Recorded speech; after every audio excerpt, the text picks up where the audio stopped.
What's going on, Tamers? It's me, Guy, in the Street Fighter 6 waiting room. A lot of you folks who just joined the channel don't really know this, but I'm a little nice at fighting games. Also, rise up, Manon gang. Now, before Street Fighter 6 does come out, I do want to take a moment to talk about the new starter decks that released over here in Japan, because they feature the new ACE cards which take advantage of the counter mechanics of the game just added recently. Also, less talked about are some of the support cards that are within these starter decks as well. I think some of the initial reaction was it might be difficult to utilize some of the ACE cards considering some of the effects in the game. However, a lot of the supporting cards in these starter decks do put the ACE cards front and center so your opponent has to deal with them. While I think that the starter decks themselves are interesting in their own right, you know, for example, if you and a friend are just looking to play some fun games, picking at one of each and then duking it out is actually not a bad idea. I, on the other hand, in maximum sweat mode, have souped these decks up and done a bit of optimizing to see how far they can actually go. And while I think that the decks that I've come up with aren't the most optimal builds, I think that they are really good at showing off how strong the ACE cards are and also how they're going to impact your decision making in the game. So in this video, I want to talk a little bit about what the ACE cards are and what they do, but I also want to show off a few situations where the new MetalGarurumon ACE and WarGreymon ACE really impact the game.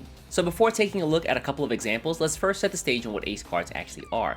ACE cards are denoted by having ACE in their title on the card.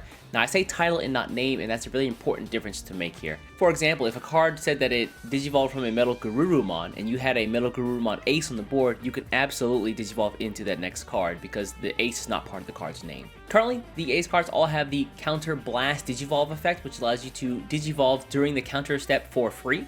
Outside of that, you're going to have to pay the Digivolution cost or the play cost for these cards. Though I will say they all have a pretty low play cost. I think even level 6s are only 6 costs, which is far lower than anything we've ever seen in the game before. But like I said, you're only going to get these free Digivolves during the counter step, which means that these are all skewed defensively, meaning whenever your opponent makes an attack, then you're going to be able to counter, and then you're going to Blast Digivolve during that step to stop your opponent. And while we're on the subject of counters, the entire attack flow has changed a little bit since the game's inception with these new counter cards. The new flow looks something like declare your attack, and then all of the when attacking effects go off, you and your opponents, and then is going to be counter timing. During the counter timing, your opponent has the ability to use cards with the counter effect or not, and then after that, you're going to declare blockers. It's probably kind of cheesy and stupid, but the way that I remember this new flow is that it's ACB, attack, counter, block, and it's really easy to remember because it's not ABC. Whatever works, I suppose. And the last thing that I want to touch on for ACE cards is going to be the overflow effect. Now, these ACE cards all have very powerful effects. The Blast Digivolve and the counter effects are really good for you and help you to stay in the game a little bit longer, but they do have to have some sort of downside, and that is going to be the overflow effect.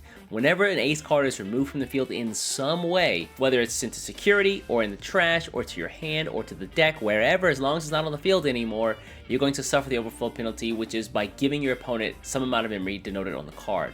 Right now, for these new cards that are released in the starter decks, the overflow penalty is 4. And so whenever your MetalGarurumon ACE or your WarGreymon ACE are removed from the board in any way, you're going to lose 4 memory at that moment. Alright, so with all the ACE explanation out of the way, let's talk a little bit about the cards that came in the starter deck. The first one we're going to talk about is going to be the MetalGarurumon ACE. Now, this card won't save you if you have no security, but it can completely rob your opponent of memory if you have at least 1 security left over, and you can steal a turn. So let's take a look at this card's effect first to give you guys a baseline of what it does. So on Digivolve, this guy is going to allow you to trash 3 cards from your hand, and for each card you trash, you're going to gain 1 memory. Pretty straightforward effect, pretty simple, doesn't sound too crazy. But hold on. The new MetalGarurumon deck does feature a Tamer card, for I think the first time this has ever happened, a Tamer being released inside of an actual starter deck.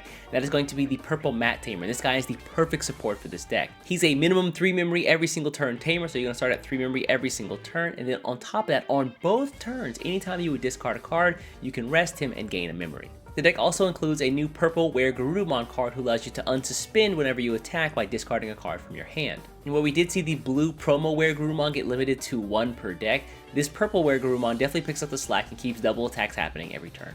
And the last card I want to talk about is the new purple option Tears of Friendship. This card brings the ACE cards to the forefront and forces your opponent to deal with it on board. Tears of Friendship lets you grab 1 Digimon in the trash and add it back to your hand, and then you can choose a Garurumon named Digimon on the board, and the next time it would be destroyed, you play from the trash for free. So let's actually look at a scenario to bring this all home. Let's imagine we have the following board set up. You've got 2 Matte Tamers down here, you've got a WarGreymon on board, and you have an Agunimon on your opponent's side of the board. And you are going to finish your turn up by attacking with your WarGreymon 2 times. You can discard a card to make it active again and then attack 1 more time.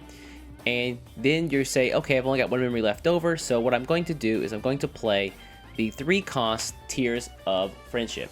This is going to allow you to get a card back from the trash. Let's imagine you got back something like the, WarGreymon ACE Antibody back from the trash, And now this WarGreymon, if it dies during the next turn, is going to be able to come back from the trash for free. Now your opponent gets 3 memory there, and now they're just left at 2 on their turn. Now they want to be able to take out this WarGreymon, and they've got to basically destroy it 2 times to do so. You have an 8k WarGreymon, they have a 5k Agunimon, and let's imagine their hand looks something like this. They've got the Takia Kambata Tamer, the Emperor Greymon, and then the Burning Greymon in hand. For argument's sake, let's also imagine they have 5 hybrids in the trash that they could use Takia's effect to actually get the Emperor Greymon destruction ability. But that's going to cost them 3 memory to play the Tamer, then 3 more to play the Emperor Greymon, and they only have 2. So one option here is to, for 1, Digivolve into the Burning Greymon. And then now, for Burning Greymon's effect, they're going to get plus 2,000, which means they can trade for 8,000. And then when they would die, the Agunimon's effect would activate, allowing them to play the Tamer for free. And so that's exactly what's going to happen. The Burning Greymon here is going to attack into the WarGreymon so that they can trade and get their Tamer down. However, you, during the counter timing, decide that, you know what, I can play my MetalGarurumon ACE card. I Blast Digivolve during the counter timing, so it's free. Draw a card for Digivolve, of course, and now I activate his own Digivolve effect. I can discard 3 cards from my hand and gain 1 memory for each card I discard. So the cards I want to choose to discard here are going to be Nidhoggmon, and Call of the Underworld. And now I'm going to gain 3 memory off of the MetalGarurumon's effect, 1, 2, 3, but I'm also going to gain 1 memory off of the Nidhoggmon's effect. And since there's 2 of them, I'm going to gain 2 there. And because I discarded cards, I can rest my Mat Tamers, and I can gain 1 memory for each of those Mat Tamers, so 1, 2.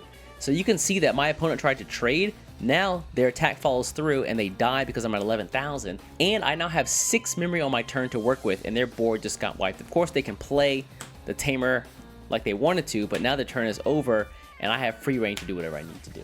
And so you can see in one fell swoop, MetalGarurumon has completely robbed the opponent. They get their Tamer down, but at this point they're probably dead because I have the MetalGarurumon ACE here, and I probably have a MetalGarurumon ACE antibody in hand, and then I can unsuspend and attack again. It's going to cost me 1 memory, and then there's so much you can do with 6 in this game. It's wild.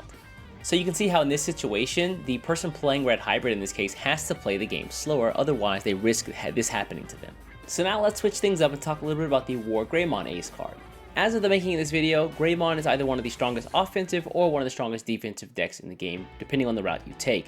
Offensive cards are going to be using things like WarGreymon and WarGreymon X Antibody, where defensive cards are going to be using Black WarGreymon and Black WarGreymon X Antibody. However, when you're deck building, it feels like you have to choose just one and go down that route. While I'm happy to say that the new Greymon cards from the starter deck definitely allow you to be more flexible and choose both packages together. For example, they gain access to new cards like the Black Agumon and Black Greymon, who both allow you to gain memory whenever an attack is redirected on either turn. The deck also includes the new Black Tie Tamer card, which starts you off at 3 memory every single turn, and also whenever an attack target is changed, you're going to be able to gain 2,000 DP for a Digimon and draw a card. You also gain access to the new Black option card Courageous Advance, which unsuspends one of your Greymon named Digimon, and then that Digimon cannot be affected by your opponent's Digimon effects until the end of their turn. This card, similar to Tears of Friendship, brings your ace card to the forefront and forces your opponent to deal with the Digimon on board and the possibility of you having an ace card. And while we're on the subject of the ace card, the WarGreymon ACE card simply has blocker, but also has the effect on both turns. Whenever a security is removed from the security stack of either player, he's going to be able to unsuspend, which means you can use this offensively or defensively. So again, let's set the stage here to bring this all together. We've got on our side the MetalGaruRumon with the new Greymon and new Agumon cards in its inheritance.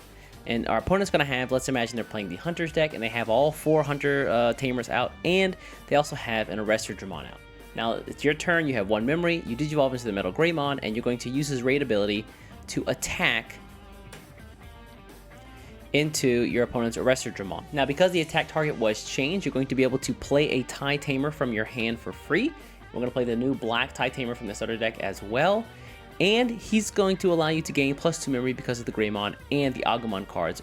So we're going to destroy this guy here, and then you're going to gain 2 memory. And so now you're probably wondering, well, how can I cap off my turn? Well, luckily you've got the new Courageous Advance card here, which is going to unsuspend your MetalGaruRumon and then also make him impervious to your opponent's Digimon effects. And so with that, you're going to pass it over to one on your opponent's side. Now, because of the Tagiru Tamer here, they're going to go to 3. And let's just imagine that for this example, that they have all of the Digimon underneath their Tamers that they need so that they can do the cost reduction bit for the Hunter's deck. Alright, so let's imagine that your opponent pulls their Gumdramon out of raising and promotes it onto the board. And they're going to Digivolve into their Arrestor Dramon here for 0 cost. They're going to rest 2 of their Tamers, put 2 Digimon up under him, and then gain some effects in the meantime. And that's going to be a 0 cost Digivolve. And then they're going to use the last Tamer here and Digivolve into Arrestor Dramon's Superior mode. Using their 3 memory here, we're going to rest this guy and make the cost reduced by 1, so it is 3 instead of 4. Then we're going to put this nice little Drachmon up underneath him.